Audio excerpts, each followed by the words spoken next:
So let's go ahead and break down some more stereotypes about Africa. But before we do, if you haven't already watched part 1, then please do so before watching this. But if you have already, welcome back. Now let's get started. The first country we shall look at today is Morocco. Now Morocco is already in 2 places, which already have bad news in their direction. Morocco is located within the Arab world and Africa, making it a gold mine for stereotypes. But we'll only look at one today, and probably the main one for the Arab world and for Africa as well. Morocco is completely unsafe. Now, don't get me wrong, Morocco is an absolutely wonderful place for tourists. In the more southern regions of Morocco like Zagora and Mourzoug, you can trek down to the deserts via camel. Also, Morocco has an extremely beautiful landscape, with coastlines on both the Mediterranean Sea and the Atlantic Ocean. Although, if you want to learn more about Morocco and its landscapes, then you can check out my second channel, explaining why some say Morocco is the best African country. Now, as for the unsafe part, this probably comes from the same old stereotypes which more Arabian countries receive, which is a popular stereotype, but an untrue one. This is not true. This is not true at all. Now let's move on to South Africa. South Africa is known for being one of, if not the best African country, with it being the most developed and is always known for its greenery. But sometimes more stereotypes are used for wrong countries or regions, like the all of Africa is a desert stereotype. Well, South Africa does actually have quite a lot of deserted places, and also quite a few green places.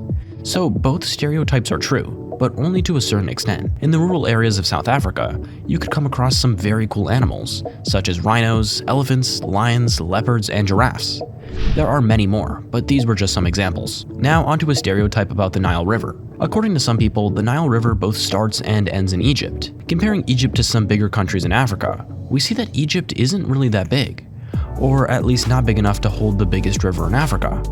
So if it doesn't just flow through Egypt, where does it flow through? It passes through 10 African countries, which are Burundi, Democratic Republic of the Congo, Egypt, Ethiopia, Eritrea, Kenya, Rwanda, South Sudan, Tanzania, and Uganda. The reason as to why this is probably because of the fact that over 95% of the Egyptian population lives within a few kilometers of the River Nile. It's very important for people to have lots of fresh water, especially for a hot country such as Egypt. So in conclusion, people do live around the Nile, but it doesn't just start and end in Egypt. Another guess people take without thought is that Africa is just a rundown place. Now, some places in Africa are more built up than others. Let's just say that, for example, Kenya is more built up than Somalia. But that doesn't mean that Africa is a rundown place. There are lots of cool built-up places such as Nairobi, Kenya, Kampala, Uganda, and also Lagos, Nigeria, just to name but a few. That was awesome. Another assumption about Africa is that everyone there is poor. Again, there are some places in Africa that need more help than others, but not everyone is poor. Africa's richest man, Aliko Dangote, has more than the entire GDP of Mongolia. Oh, wow! Now, it's not just money. Africa is extremely rich in lots of materials as well. Lots and lots of African countries are rich in materials such as oil, gas, and diamonds. But does Africa have people that need help? Yes, but so do lots of other continents. Arguably, some countries are struggling more than in Africa. Now let's look at Rwanda. A bit of a random country, I know, but it has quite a popular stereotype. Since Rwanda borders Burundi, the poorest country in Africa, Rwanda must be quite a dump as well. And no, Rwanda is not well known for its cleanliness, but they are actually one of the cleanest countries in Africa. Rwanda's capital city, Kigali, has a special holiday called Umuganda, taking place on the last Saturday of every month, in which from 8 AM to 11 AM, they participate in cleaning it. Now, another big question that people often pose: why are people from North Africa different from people from the rest of Africa? Now, for a simple answer, it's a different part of the continent. Not everyone inside of a continent is the same. It's like saying, why are Indian people and Chinese people different? Why are Mexicans different from people from Costa Rica? Why are Greek people different from Dutch people? Well, North Africa is different from Central and Southern Africa because people there have different languages and cultures, as Northern Africa consists of countries such as Egypt, Tunisia, and Algeria. As well as being part of Africa, they are also part of what is known as the Arab world, meaning that this part of Africa is in some ways like the Middle East. Religions such as Islam are more common in this part of Africa.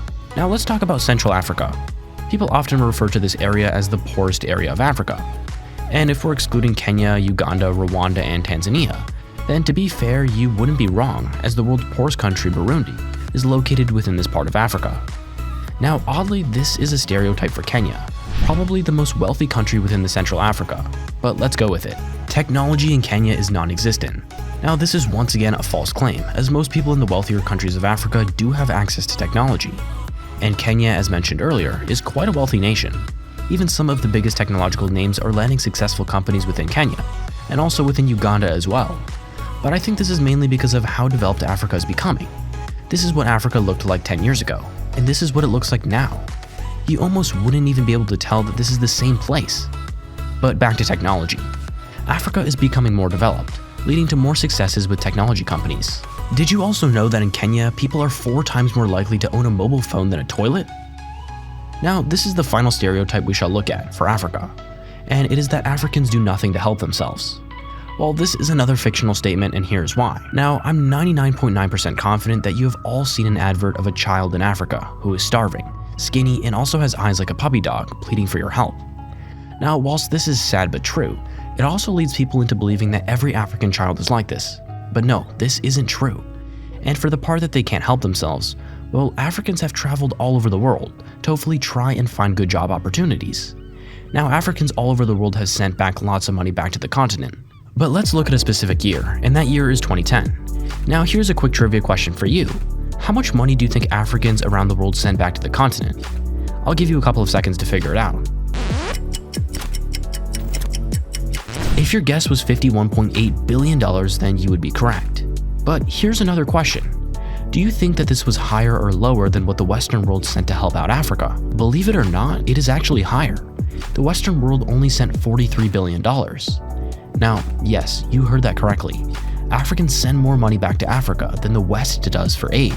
So that just about wraps up Africa. I hope you are enjoying this series so far, and if you are, please be sure to like the video.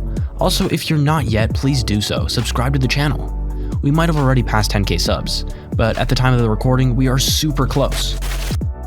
Hi guys, this is Basic speaking. Now I know you may have thought the voiceover I always use is my original voice. Well, I hate to disappoint you, but it's not. This is my original voice. Anyway, I just want to say thanks to y'all for 10,000 subscribers and the support you gave me through these last few months. Thank you all so much for watching, and I'll see you in the next of Earth Basics.